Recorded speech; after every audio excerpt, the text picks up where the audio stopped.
Hello everyone, welcome back to my channel Unique Recipes by Jesmin। আজ আমি আপনাদের সাথে খুবই সহজ এবং মজাদার একটি রেসিপি শেয়ার করতে চলেছি, আর সেটি হলো বুন্দিয়া ভাজি। বুন্দিয়া কিংবা বুরিন্দা, এক একজন এক একটি নামে ডাকে এটাকে। তাহলে চলুন দেখে নেই কিভাবে এই বুন্দিয়া কিংবা বুরিন্দা ভাজিটি করতে হয়। বুন্দিয়া ভাজার প্রধান উপকরণ হলো বেসন। নিয়েছি 2 কাপ পরিমাণ বেসন, আর এতে দিয়ে দিয়েছি হাফ চা চামচ পরিমাণ লবণ এবং আরও দিয়ে দেব হাফ চা চামচ পরিমাণ বেকিং পাউডার।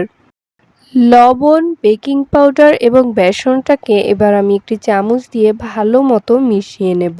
পুরোটা ভালোভাবে মেশানোর পর এতে আমি দিয়ে দিব প্রায় 1 কাপ পরিমাণ পানি। পানিটা আমি এর মধ্যে অল্প অল্প করে মিক্স করব, একসাথেই পুরোটা ঢেলে দেব না, তাহলে হয়তো দেখা যাবে এই মিশ্রণটা পাতলা হয়ে যেতে পারে। এই জন্য আমি প্রথমে অর্ধেকটা ঢেলে এটাকে ভালোভাবে মেখে নেব, এরপর বাকিটা ঢালবো। 1 কাপের প্রায় অর্ধেকটা পানি এর মধ্যে ঢেলে নিয়ে আমি এটাকে ভালো মতো মেখে নেব। একটি চামচ দিয়ে এটাকে ভালো মতো এটার লাম্পসগুলো যেন না থাকে সেই চেষ্টাই করব। বেসনের এই মিশ্রণটা যত ভালোভাবে মিক্স করা হবে বুন্দিয়াগুলো তত ভালো এবং দেখতে সুন্দর হবে। ভালো মতো মিক্স করা হয়ে গেলে আমি বাকি অর্ধেকটা পানি এর মধ্যে দিয়ে দেব এবং বেসনের মিশ্রণটাকে আবারও ভালোভাবে মিক্স করার চেষ্টা করব। আমি একটি চামচ দিয়ে প্রায় 4 থেকে 5 মিনিট অবধি এটাকে জোরে জোরে নাড়তে থাকব এবং আলটিমেটলি দেখুন আমার এটার টেক্সচারটা কিছুটা এরকম হবে। বেশ ঘনও না এবং অনেকটা পাতলাও না, একদম মিডিয়াম একটা টেক্সচার হবে। এখন আমি আরেকটা বাটিতে বুন্দিয়ার কিছুটা মিশ্রণ উঠিয়ে রাখবো, কারণ আমি এখানে 2 কালারের বুন্দিয়া বানাবো, একটি নর্মাল কালারের এবং অন্যটি হচ্ছে রেড কালারের। আর এরকম কালারফুল বুন্দিয়া একসাথে রাখলে কিন্তু দেখতে অনেক সুন্দর লাগে। আমার বাসায় রেড ফুড কালার ছিল, তাই আমি রেড কালারের বুন্দিয়াই আজকে বানাবো। এখানে আমি অল্প একটু কালার মিক্স করে দিয়েছি এবং এটাকে অনবরত নাড়াচাড়া করতে থাকবো, যাতে করে কালারটা এর সাথে ভালো মতো মিশে যায়। আমি প্রায় 3 থেকে 4 মিনিট অবধি সময় নিয়ে এই মিশ্রণটাকে ভালোভাবে মিক্স করে নেব। 2 রকম বুন্দিয়ার মিশ্রণ আমার একদম রেডি। এবার আমি একটি পাত্রে প্রায় 2 কাপ পরিমাণ ঠান্ডা পানি দিয়ে দেব এবং চুলার আগুনটা ছেড়ে দেব, আর দিয়ে দেব 1 কাপ পরিমাণ চিনি। চিনির শিরাটা আমি এবার তৈরি করে নেব, কারণ বুন্দিয়াগুলো ভাজার পর এই চিনির শিরাতেই আমার দিতে হবে। এই জন্য আমি চিনির শিরাটাকে ভালো মতো ফুটিয়ে নেব। এর মধ্যে আমি 3টা এলাচ দিয়ে দিয়েছি। এবার আমি এটাকে ভালো মতো ফুটিয়ে নিব, আর এলাচটা দেওয়ার ফলে এর গন্ধটা অনেক বেশি সুন্দর আসবে, একদম বাজারের মতো। চিনির শিরাটাকে প্রায় 15 মিনিটের মতো আমি জাল করে নিয়েছি। একদম লাল লাল যখন হয়ে যাবে, কালারটা পুরো দেখবেন একদম লাল হয়ে গিয়েছে, তখন চুলাটা অফ করে দিতে হবে। চিনির শিরাটা এবার ঠান্ডা হওয়ার জন্য আমি রেখে দেব এবং আরেকটি কড়াইতে আমি পরিমাণ মতো তেল দিয়ে দিব। প্রায় 2 কাপের মতো আমি এর মধ্যে সয়াবিন তেল দিয়ে দেব।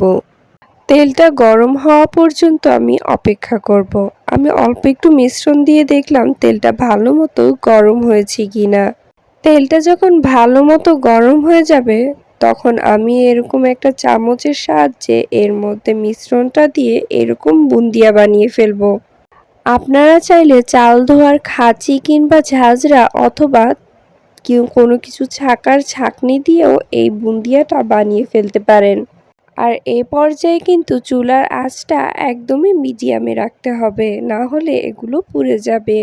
চামচের উপরে ছোট্ট একটি চামচ দিয়ে এইভাবে নাড়াচাড়া করব এবং আবারও মিশ্রণগুলো দিয়ে দেব এবং আবারও একই পদ্ধতিতে চামচ দিয়ে এটাকে নাড়াচাড়া করে বুন্দিয়াগুলো তেলের মধ্যে ঢেলে দেব। এই প্রসেসটা আপনাদের ভালো মতো দেখেই মনে রাখতে হবে, কারণ এটা বলে বোঝানো সম্ভব নয়। দেখে নিশ্চয়ই আপনারা বুঝতে পারছেন ঠিক কিভাবে কি করতে হবে। সবকিছু হয়ে যাওয়ার পর এবার আমি বুন্দিয়াগুলোকে ভালো মতো ভেজে নেব। একটুখানি লালচা লালচা করে ভেজে নিলে এটার দেখতে অনেকটা সুন্দর দেখা যায়। লাল লাল করে ভাজা হয়ে গেলে এবার আমি এগুলোকে উঠিয়ে একটি বাটির মধ্যে রাখবো এবং ঠান্ডা হওয়ার জন্য অপেক্ষা করব। আর এগুলো ঠান্ডা হতে হতে আমি লাল কালারের বুন্দিয়াগুলো সেম প্রসেসে ভেজে নেব। ফার্স্টে আমি বুন্দিয়াগুলো যেভাবে ভেজেছি এগুলো ঠিক সেম ওয়েতে আমি ভেজে নেব। বুন্দিয়াগুলো আমার অলমোস্ট ভাজা শেষ। এবার আমি ওই বুন্দিয়াগুলোর সাথে নিয়ে নেব এবং এবারে দুটোটা আমি একসাথে মিক্স করে ভালোভাবে চিনির শিরার মধ্যে দিয়ে দেব। সবগুলো বুন্দিয়া চিনির শিরার উপরে দিয়ে দেওয়ার পর এবার আমি একটি চামচ দিয়ে এটাকে ভালোভাবে চিনির শিরার সাথে মিশিয়ে নেব। ভালোভাবে মেশানো হয়ে গেলে এটাকে এবার আমি 30 মিনিটের মতো এক সাইডে করে রেখে দেব। আর এই 30 মিনিটের মধ্যে এটা একদম পুরো রসে টুপটুপো হয়ে যাবে। 30 মিনিটের মধ্যেই এটা একদম রসালো হয়ে গিয়েছে। এবার এটাকে আমি একটি বাটির মধ্যে করে উঠিয়ে নেব রসগুলো ছেঁকে। ব্যাস তৈরি হয়ে গেল আমার বুন্দিয়া কিংবা বুরিন্দা ভাজা। চেষ্টা করেছি আমি খুবই সহজভাবে আপনাদের সামনে এই রেসিপিটি প্রেজেন্ট করতে। তাই আপনাদের যদি ভিডিওটি ভালো লেগে থাকে তাহলে অবশ্যই ভিডিওতে একটি লাইক করে দিবেন এবং কমেন্টের মাধ্যমে জানাবেন ভিডিওটি আপনাদের কাছে ঠিক কেমন লাগলো। এবং আপনারা যদি আমার রেসিপিগুলো বাসায় ট্রাই করে থাকেন তাহলে অবশ্যই আমাকে কমেন্টের মাধ্যমে আপনাদের মতামত জানাবেন। এবং যদি ভালো লেগে থাকে তাহলে আমার চ্যানেলটিকে একটু সাবস্ক্রাইব করে দিবেন এবং পাশে থাকা বেল আইকনটি প্রেস করে দেবেন। আজ তাহলে এ পর্যন্তই। আল্লাহ হাফেজ।